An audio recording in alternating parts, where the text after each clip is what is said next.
Look around, wonder why we can live a life that's never satisfied.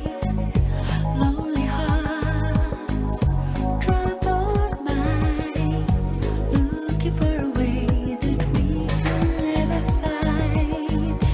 Many roads are ahead of us, with choices to be made.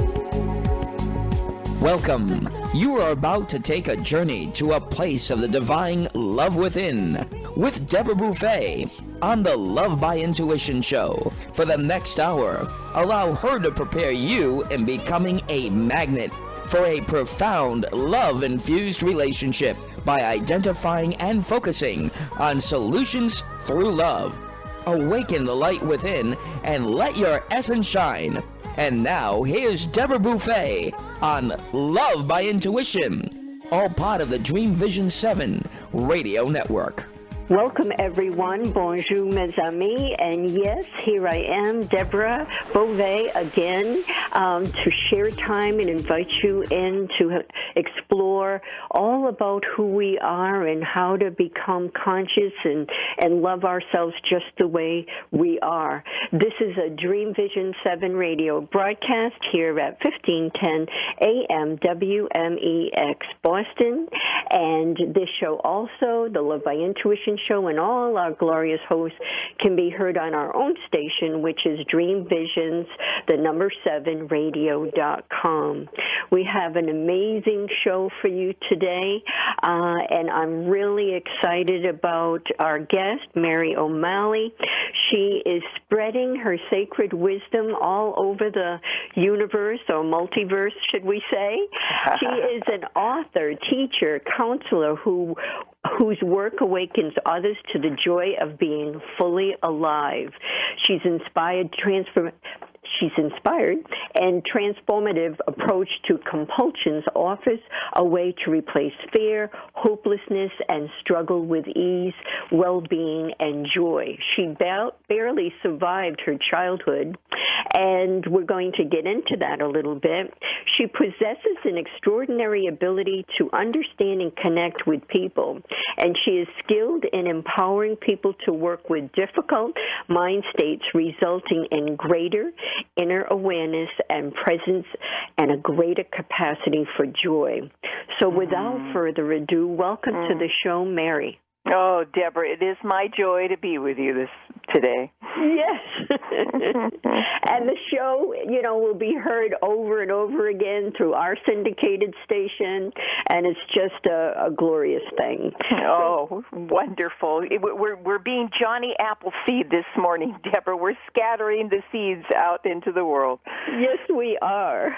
So first I wanted to ask you if you could touch and share a bit about your journey to get to where you are today. You had quite a tumultuous time. Yes. Until I was about 30, I just took on great darkness and kept on just sinking ever deeper into darkness. My mother sent me to a psychiatrist when I was 10 because she saw that, she said, I realized you weren't here. You were gone. And, of course, that led to many other psychiatrists and a psychologist and therapist and hypnotherapist and hospitals and all that. And all I heard was, there's something wrong with me. Mm-hmm. And I just kept on going deeper and deeper, into darkness. And when I was 23, I gained 97 pounds in a year, and I was washing most of all that down with alcohol and taking every single drug I could get my hands on. And then when I was 24, I tried to kill myself 3 times. Mm. And the last time I asked my first open-ended question. I didn't realize this until years later, but I was in this an attack of the deepest self-revulsion because I was even a failure at suicide. And I asked life, I said, if I can't get out of this, because this is the third time, what is this all about? And a man came a few months later into this windowless basement bedroom, where I had tried to kill myself, with a book, The Transparent Self. And then a few months later, a yoga teacher came up from California, and I walked in there, and I couldn't tell you what he was talking about. All I knew was I was hearing the truth. And I would walk out of that room, and I couldn't tell you. So the third time he came up from California, I got a reel-to-reel tape deck that dates me a bit, and went in there and recorded the whole weekend and transcribed the whole thing. And then when my house and store burnt to the ground, that was the notebook. That was the thing I grieved. I lost everything, and that is what I grieved more than anything. So I went to him the last time I saw him, and I said, I want to tell you what I'm hearing you say, the core of it, and I want you to tell me if I'm on the right track. And he said, okay. And I said, in the seeing is the movement. And he said, yes. And what he meant about that was there's nothing that needs to be fixed, changed, rearranged, gotten rid of, risen above. We are addicted to fixing. Mm-hmm. And I would say even more than that, I say this in the book, The Gift of Our Compulsions, our core addiction is to struggle. And all of the other compulsions are an attempt to numb out from that unease, because struggle cuts us off from life. And I had been struggling my whole life. And he did not teach it with heart. And so for many years, I tried to do this, and the judger would come and judge me for, not being a good, conscious human being. And then I had the wonderful grace to meet and spend a lot of time with Stephen Levine, who has written many books on death and dying, but really, truly, it's all about how to be fully alive. He likes to say that his teachers were 2 Tibetan lamas and thousands of people on their deathbeds, and he showed me how to meet myself, to meet every single part of myself in my own heart. And when we do that, we come back to life. There's nothing to guard against anymore. There's nothing to be gotten rid of. There's nothing to go to. And you begin to open back up into the living moment of your life.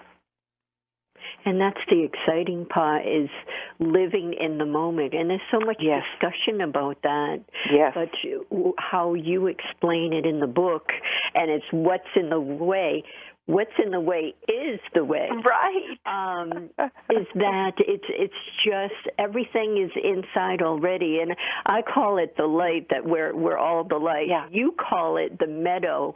The meadow is still there, always there. Always there. Going anywhere. Always, and the struggle is in our stories.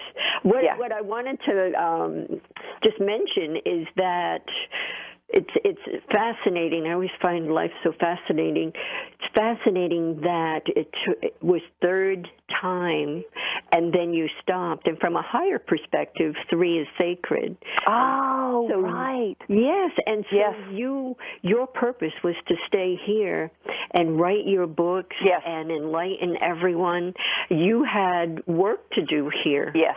And you have seen that and have done that beautifully. And the other piece of it, there's so many things swirling around in my head at the moment about your book and your journey. I understand the fixing part, because even when we're on the conscious journey, when we're conscious and we're because it is a process, we're trying. I've done it myself. Where you're trying to fix everything to make yourself a perfect conscious person. Isn't it amazing? And in fact, in the awakening journey, that's where this separate self, this dualistic liking, disliking, thinks this is good, that is bad, this is right, that is wrong, you can see it is the most evident. I mean, when you look at it, Deborah, for the last couple of thousand years, the main thrust of awakening, they also call it enlightenment, is to get rid of thought and go to the good stuff. And it's not really worked. If it had worked, we would have had millions and zillions of people that were truly conscious. And what we don't understand, and that so many people have came to me after The Power of Now came out that Eckhart Tolle wrote, and they said, oh, I just am not very good about being in the now, right?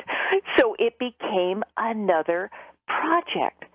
But what I discovered is that being in the now is about being open to absolutely everything. We got this idea, if I could just be in the now, everything is going to be okay. Being open to life is being open to the 10,000 joys and the 10,000 sorrows.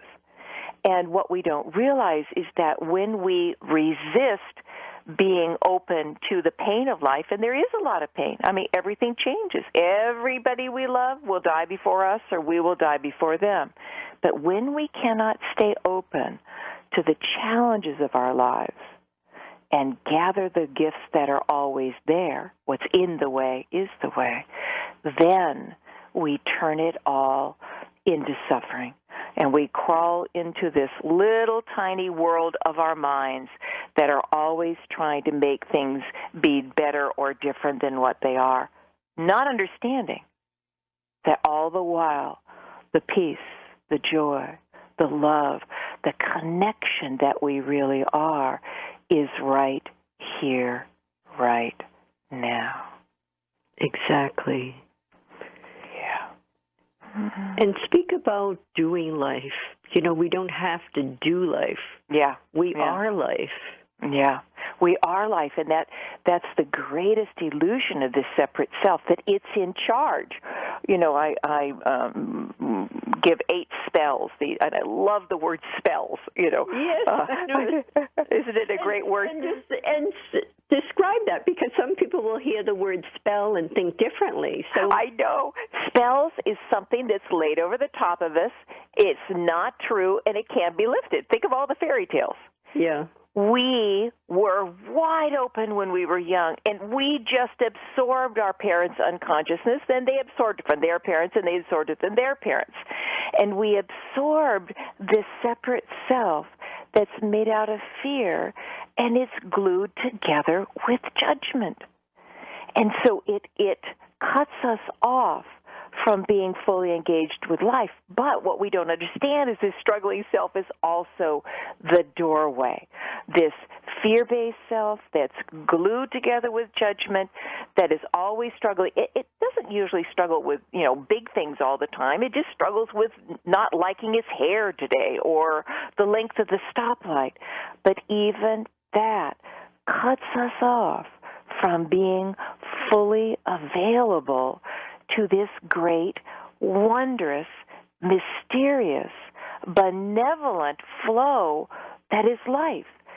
And what we think when we're caught in this separate self that is all about trying to control life is that we know what we're doing. Life is so much smarter than us. I mean, for heaven's sakes, you were once one cell that was so tiny you couldn't be seen with a naked eye, and it developed into 70 trillion cells, and they all work together. They work together a lot better than the 7 billion people on this planet. And when was the last time we had to digest our food or, you know, run our nervous system or beat our heart? There's an intelligence here. I know. And when I was writing the book, this came all in one fell swoop. Life is set up to bring up what has been bound up, so it can open up, to be freed up, so we can show up for life. I love that, Mary. Yeah. I just love that. Yeah. So you, when you were writing this particular book, or the other books too, but this particular one, you felt guided. Oh, I say I'm a scribe. I'm not an author.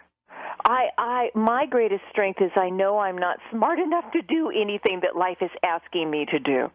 So I live in questions a lot. I am a question, the kind of question that you just are open-ended, you don't look for an answer. And with all 4 books, I never have a inclination to write another book. And then one day I'll wake up and the book will be there, and it will say, hey, yoo-hoo, you know. And so then I say, okay, what do you want to say? And then I sit down, and it just flows. And my agent asked me once, she said, do you ever get writer's block? And I said, no. And she said, well, you're the only writer I work with that doesn't get it. And I said, that's because I know I'm not writing it.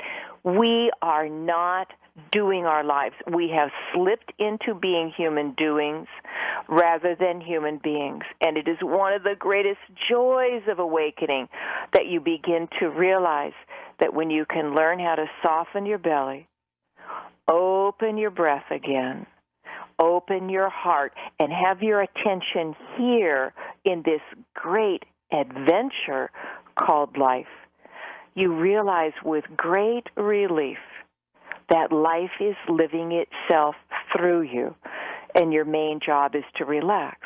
Or, as Pema Chodron, the very, very well-known Buddhist nun that has written many books, her definition of enlightenment, relaxing into life.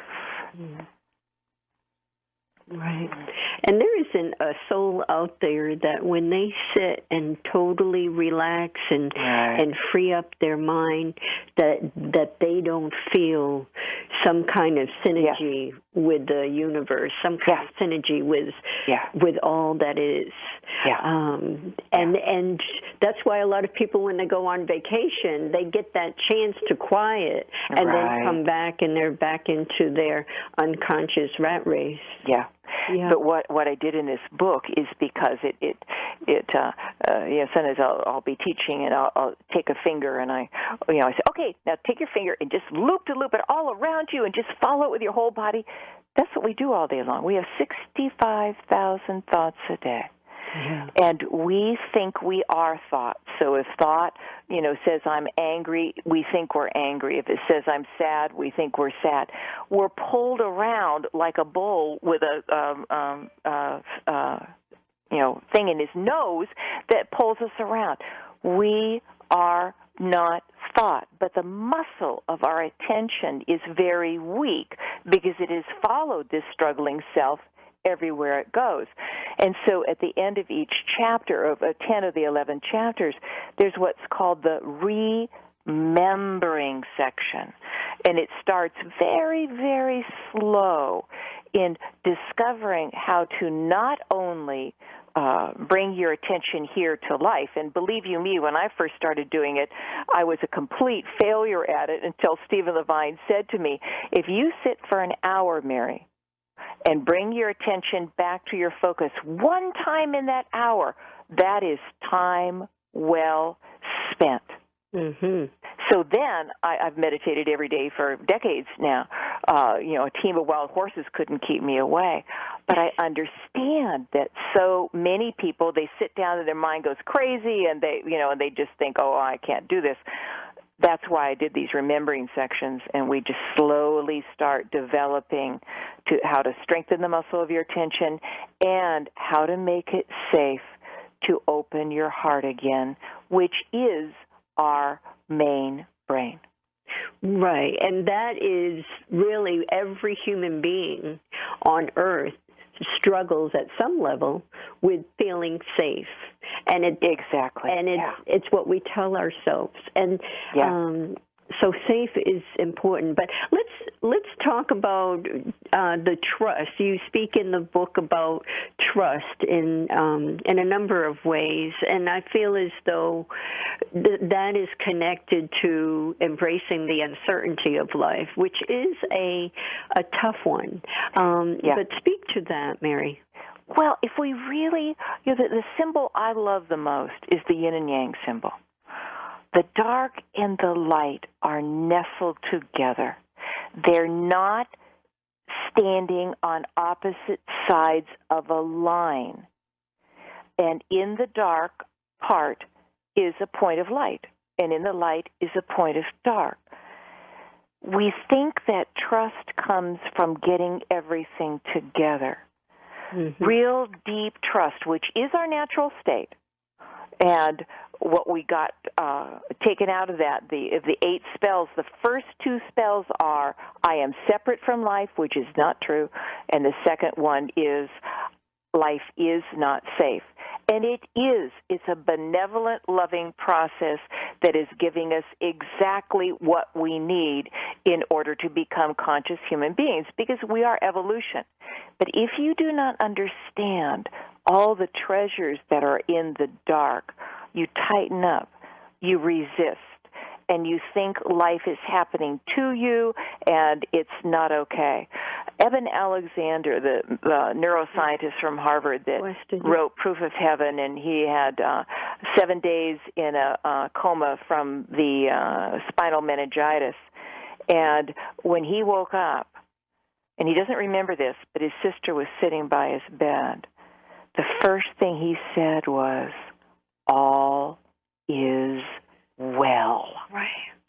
And that's what we don't see when we're caught in this separate self. It's just a veil. And it's a liking, disliking, good, bad, right, wrong. And that is unconsciousness. And unconsciousness is always doing and fixing and changing and judging and rearranging.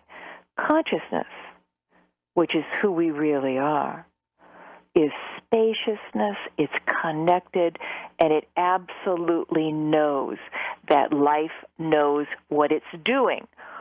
So our challenges, they're not here, whether it's financial or compulsions or relationship or job or whatever.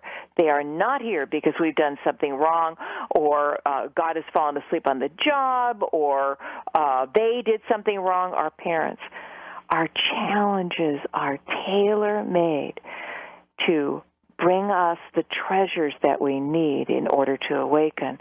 And so that's my job, is to invite people into being curious. And it doesn't take very long before you begin to see the astounding intelligence in all of the challenges of your life, and you begin to trust it. And then when you fully come back to life, you just know life is absolutely for life. Beautifully said. So it's all for us, correct? Right. Everything is for us. And if we only realize that and be in that space, then that's when the magic starts to unfold. Exactly. Well, it's always unfolding. Yeah. Even when we're caught in darkness. Exactly. Yeah. A good point.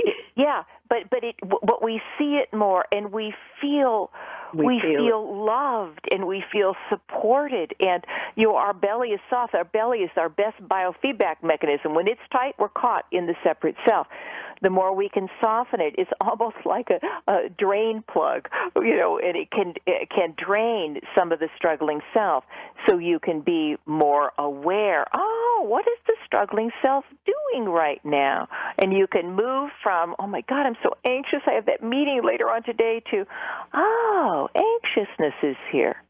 The first is unconsciousness, the second, consciousness. Right. Well, we need to take our first break, everyone out there. And when we come back, I'd like to talk about how we can create a black and white movie film about ourselves. And I'm sure the listeners will be interested in what exactly that means.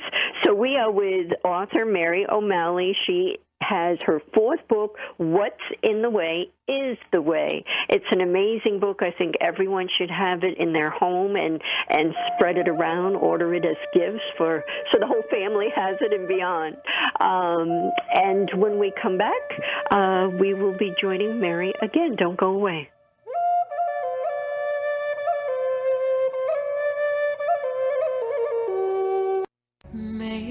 Experience a different yet profound healing with Reconnective Healing. Includes yet expands beyond any and all known forms of energy healing. The Reconnective Healing spectrum is comprised of the full healing and evolutionary continuum of energy, light, and information.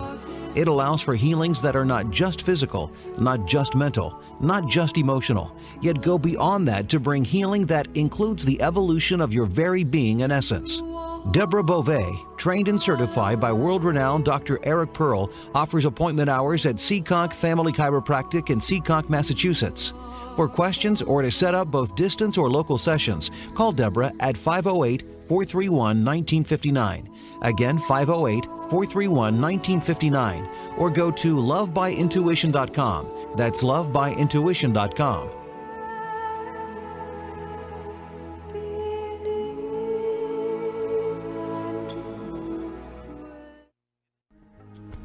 Do you wish to have inner peace while living in challenging times? Are you unhappy and don't know why? Life consists of either a path of love or fear. When we choose a path of love, we learn and grow. If we choose a path of fear, we stay stuck in negativity. The time is now to heal ourselves and the world by choosing a different way. Through the path to your power, your inner light, you will find self-love and experience amazing changes. You can have inner peace, wonderful relationships, good health, and a flow of abundance. Complete the circle of illuminating love using our tools and learn how to retain your power throughout life.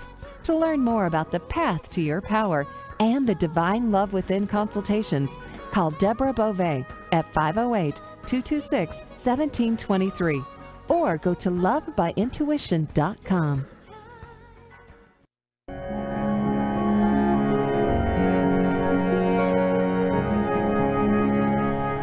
And we are back, and you're listening to the Love by Intuition show, and I'm the host, Deborah Beauvais, and by the way, I'm the founder and owner of Dream Vision 7 Radio Network as well. We're with an excellent guest, Mary O'Malley, and if you want to connect with her, her site is Mary O'Malley, just as it sounds, Malley, M-A-L-L-E-Y, MaryO'Malley.com. You can order her books, you can check out her articles and all that she is doing. Her mission is to really help everyone to journey to consciousness, and that's the book From A to Z. And it was actually endorsed by Neil Donald Walsh, Christine Northrup, as well as Jeff Foster. And I just can't say enough because you know, I see where you're going with the book, and it covers every little area, and in a fun way too, Mary. Yes, because it is the more that you wake up, the more it becomes an adventure. And I have a family member that whose cancer has come back, and it's been a very intense time. But it makes it so clear that when I was with this family member waiting to get him into the hospital, and he was just, oh my God, in so much pain and just so much misery, and my mind would just tighten down around it. But I would recognize that very quickly, and then I would soften my belly, take a few breaths, and open my heart, and I was back with what life was offering. And that's what we were talking about earlier. You don't have to like it, but life will continually open and close. For heaven's sakes, death is a part of the process. Loss is a part of the process. Pain is a part of the process.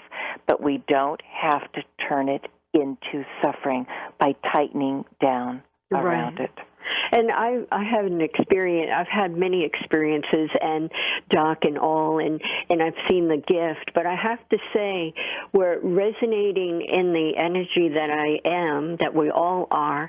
I experienced a crisis with one of my daughters. She had brain surgery in December, and I called upon what I knew, but I also sat in fear. And the fear was, and I'm saying this for the first time on radio, the fear was that she would cross over, and she could have, but she survived. And the part that bothered me the most was the struggle and the pain, because my husband crossed at a young age, and I did not want to live that again.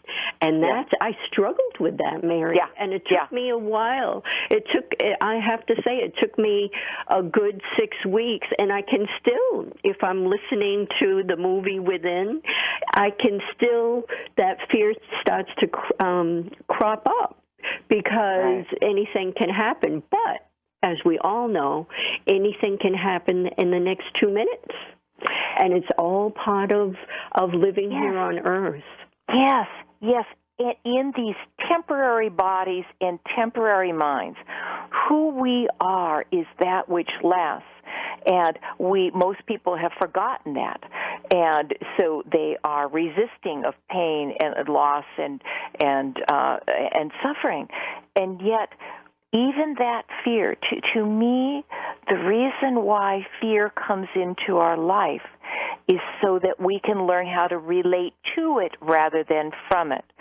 I wrote a chapter in this book, and even in my first book, I wrote a whole chapter on fear, and I did it again in this book. And the title of the chapter in this new book is Fear, Nothing to Be Afraid of. So, an example, I took on dread, and that was my style of fear. And dread is this horrible feeling that something really bad's going to happen, and it's happening because you did something wrong. And that really was my core experience of life. I saw life through the filter of dread until I started becoming conscious and then met Stephen Levine, and I began to become interested in this thing I called dread. When it would come before that point, I would completely get lost in its story. But slowly and surely, I became curious about it. And I can still remember the moment that I woke up in the middle of the night, dread was there. My first thought is I want to go eat something, because that's what we want to do. We want to get away from the unpleasant. But I said to my mind, that's okay. If you want to go do that, that's okay. But there's a treasure here, and this is not going to go away. Sometime we're going to have to meet it. So it's almost like, putting my fingers on my nose like I'm going to go to something really smelly, and I kind of cringed, and then I went and I took my attention right to that dread as it was living in my belly. And as I was fully there, it transformed into joy. Yeah. Because it's just bound up energy. That's all it is. And what's the acronym for FEAR? Fake evidence appearing as real. Fear feels like it's real, but it's not. 1% of it we need. You step off the curb and you hear the honk of the bus and you jump back. But 99% of it are these stories in our head, because we don't see that we are that which lasts, and we don't see that even if your daughter did pass, there would be gifts untold for both of you in that process. And so you learn how to relax and be curious about what you are resisting. Right, and that's the key. That's what I love about your book. It isn't so much, it's all part of it, meeting it, releasing it, but it's actually, instead of running away from the uncomfortable parts that you're feeling, whether it's fear, struggle, pain of what could be and it didn't, or whatever is going on, you meet it, you see it, you talk with it, you don't run away from it. And by meeting it starts to release and move through you on its own. And I love that, where instead of running away, you go to it. You go towards it. And let me tell you, I'm the biggest ninny in the world, anybody that gains 97 pounds in a year while you're washing it down with alcohol, is trying to get away from my experience. Right. Because I didn't know how to be with it. And then slowly and surely life taught me how to be with it. And what we don't understand is, you look out in nature, everything flows. Day flows into night, winter into spring, light flows, sound flows, water flows. we flowed with life when we were very young, before we began to get caught in this storyteller in our head. And slowly and surely, we stopped up that flow. And it lives in our body, and it's bound up energy. Sometimes we call it feelings, but really it's just bound up energy. Yeah, I could call that dread, but just my bound up joy.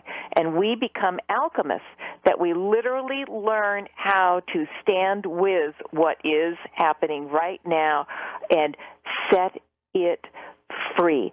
That's why Rumi, who is the Persian poet, he's the most well-known poet in the world, and of all of his poems, the most well-known is The Guest House.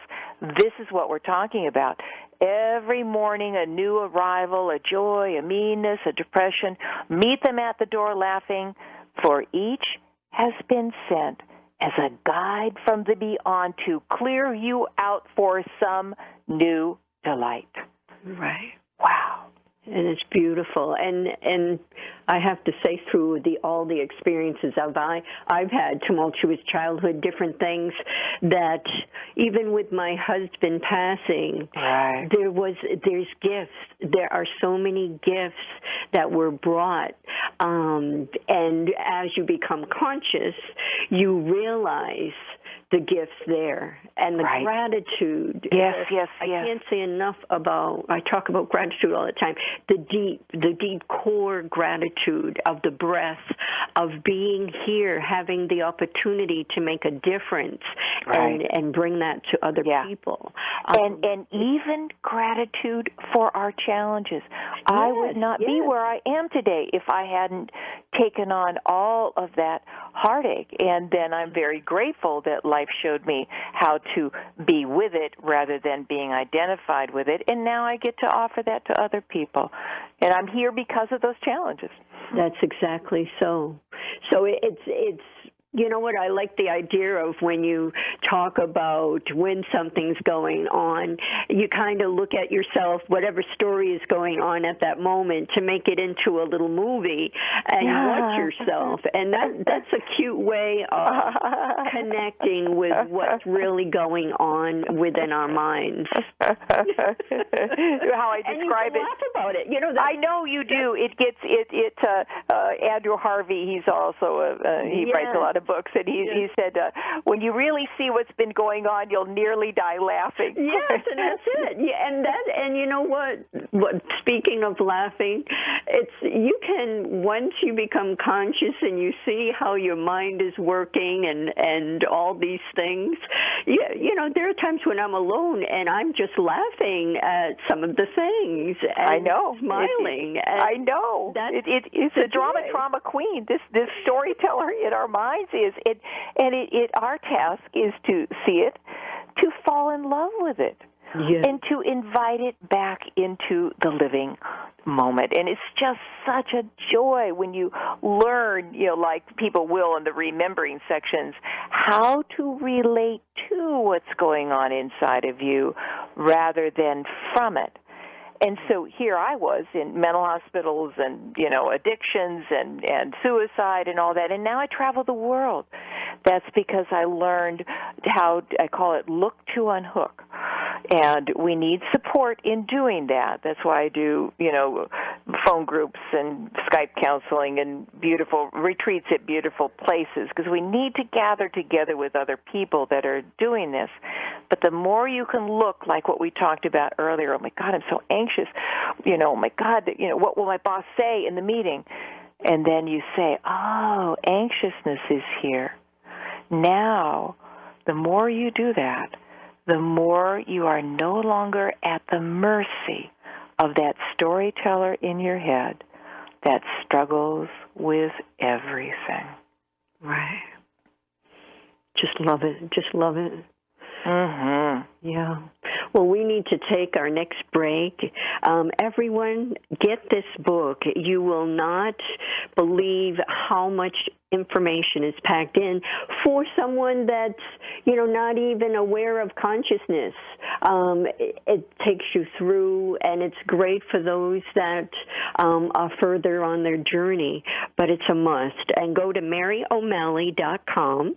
The book is also available on everywhere, my Amazon. We have it listed on our Books We Adore. And don't go away, because when we come back, I've got a question for Mary about what is happening in the world right now.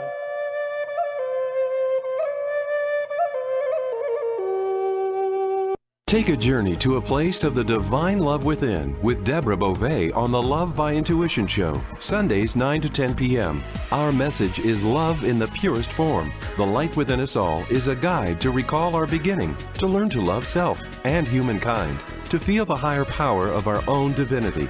To attract love, one needs to be love. Sunday 9 to 10 p.m., all part of the Dream Vision 7 radio network.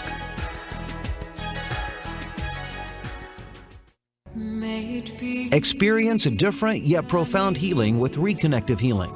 Includes yet expands beyond any and all known forms of energy healing.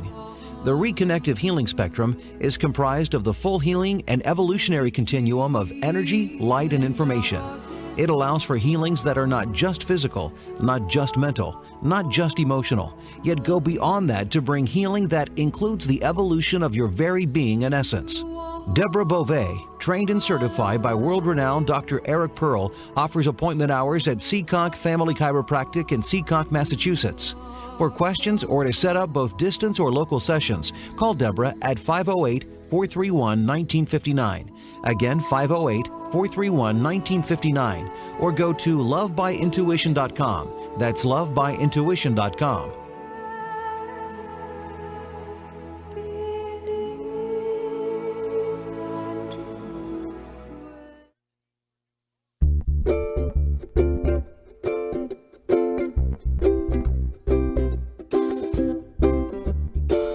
And we are back. And Mary, would you, do you have anything going on with retreats or something you want to share, or do you want to direct them right to your website? Just the website, and know that, I have 2 phone groups that is just so exquisite. So people all over the world, connect in with that. And then, of course, I do Skype counseling.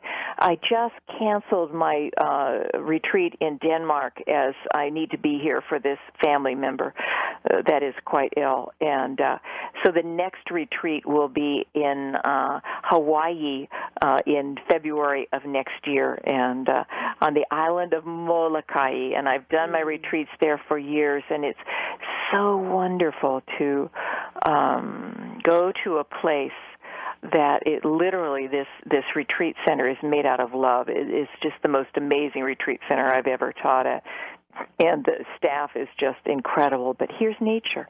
Nature is just saying, come back to life. Right. And I want to say thank you for being there for your loved one that's going through their transition, because they have, to have someone that is just resonating in love, it must be so soothing for them.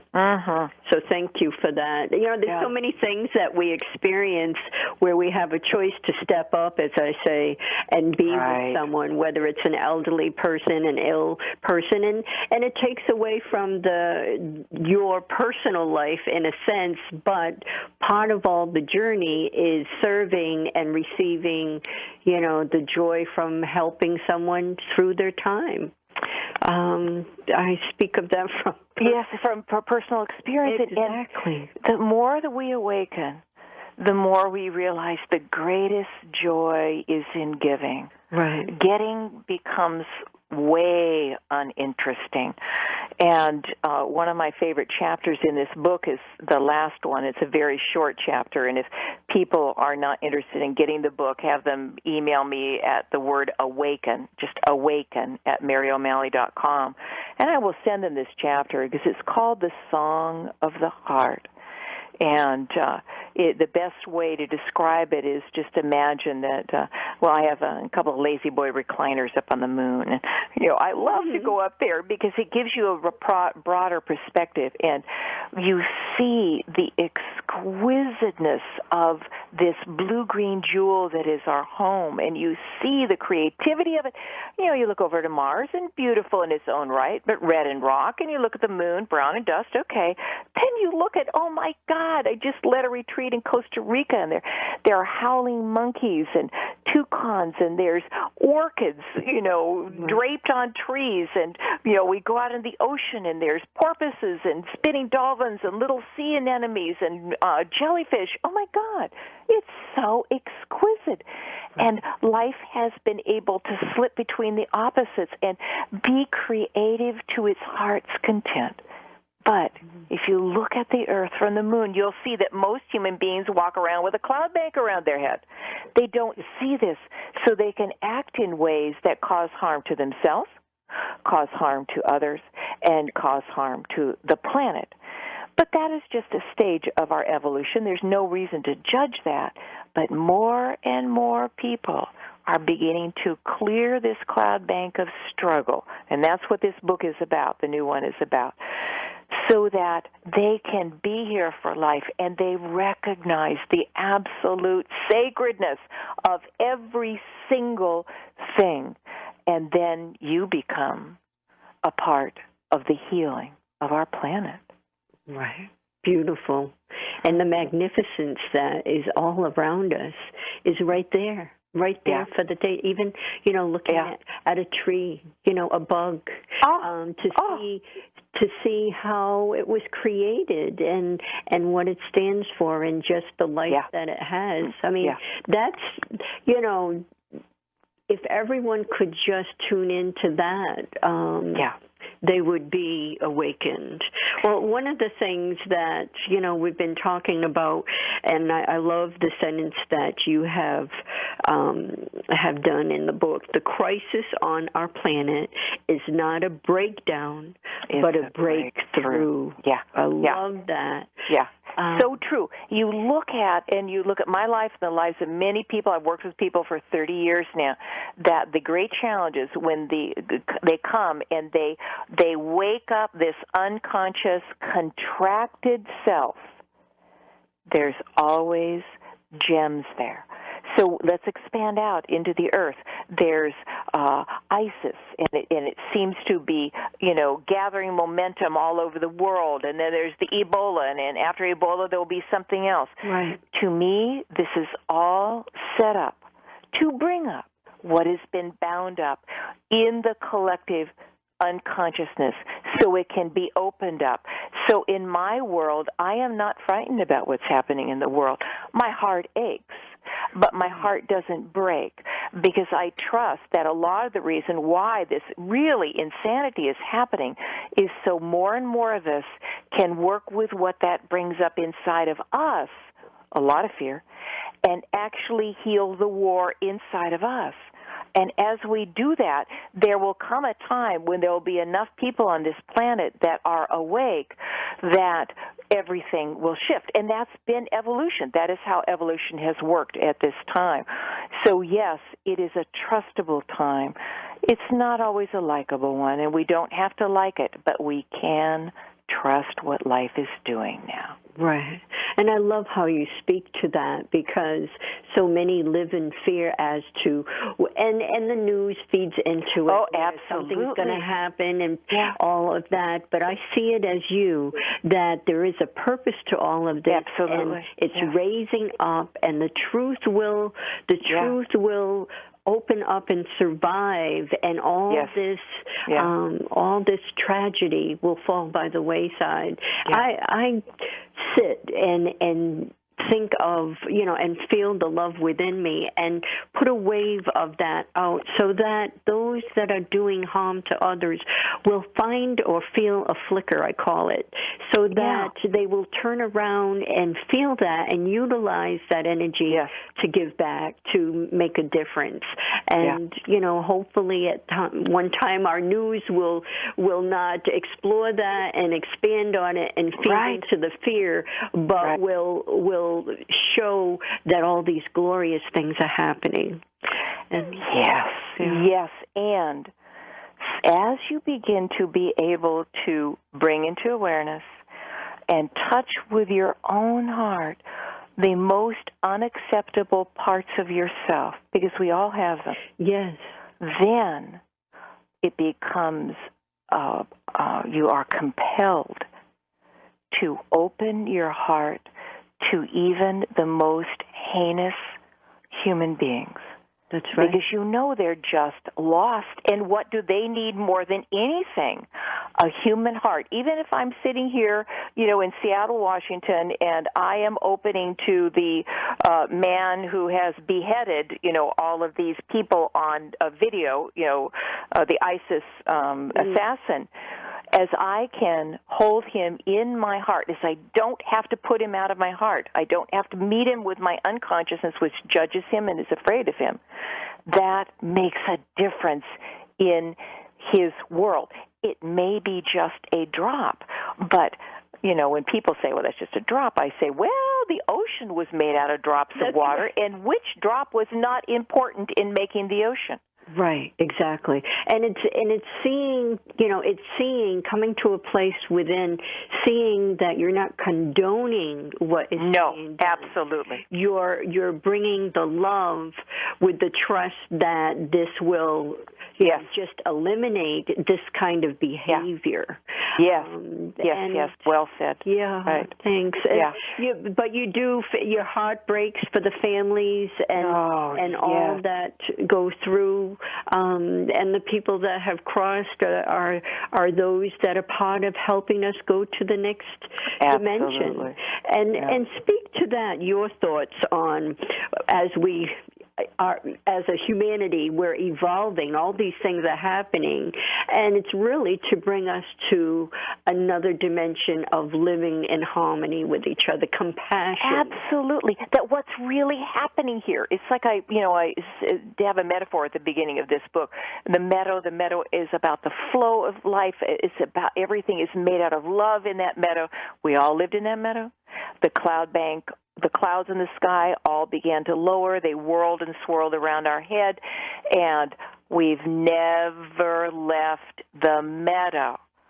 We just think we have this meadow of love. And I like both Eben Alexander, who wrote Proof of Heaven. He was the neuroscientist that had the near-death experience. And then a woman called Anita Moorjani, who wrote Dying to Be Me. Both of them. Well, Eben said, he said when somebody asked him, how would you describe what you experienced? And he said, you can't describe it, but if I was going to put it into words, I would say, love is the reality of all realities, the incomprehensibly wondrous truth that lies at the heart of everything that has ever existed or ever will exist. Right. That means the trees that I'm looking at outside of my window, the cat sitting on my lap, me, the grass, rocks, the essence of them is love. And then Anita Moorjani, in her book Dying to Be Me, she was in stage end organ failure. They did a CAT scan. She was filled with lemon-sized tumors from the base of her skull down to the bottom of her pelvis, and she died. But then she came back, and within weeks, all the tumors were gone. Right. And she was asked, how did you do that? She said, I didn't do it. I just saw who I really am. Right. And so both of them. Of the love. Exactly. As you said, everything that the intelligence, there isn't any hatred or anything. No. It's all love. And they both of them say, there is no place called heaven. That's right. Heaven is right here, and we are waking up to it. It's almost like we were like Sleeping Beauty, and we pricked our finger on this struggling self, and we are waking up to the truth of love, even to the truth that love gives us the exact set of challenges we need. Your challenges are not here because you've done something wrong. And believe you me, I was the most wrong person on the face of the planet. That's why I tried to kill myself 3 times. And I felt like I was an utter failure at life. And now I see the exquisite, methodical mystery of what life was giving me. And it's true for everybody. And we can live life and see it through those lenses, or as Pema said, relax into life. Well, that is a perfect way to end the show, and how else can we do other than say, feel the love and be love. You are love. Everything is love. And I'm trusting that people will feel the vibration today or next week or next year when they hear the show. So I want to thank you, Mary, for coming on. I've had such a wonderful time. I know. It is. It's one of the greatest joys of awakening is it becomes very joyful. It's an adventure. You trust it all. Exactly so. All right, everyone. Enjoy. Until the next time, au revoir. We may not know the reason why we're born into this world. Are you seeking a clearer path to love?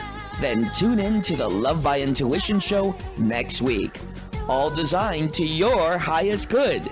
To contact Deborah Beauvais, owner of Empowered Connections, call her at 508-226-1723. That's 508-226-1723. Or link on to lovebyintuition.com.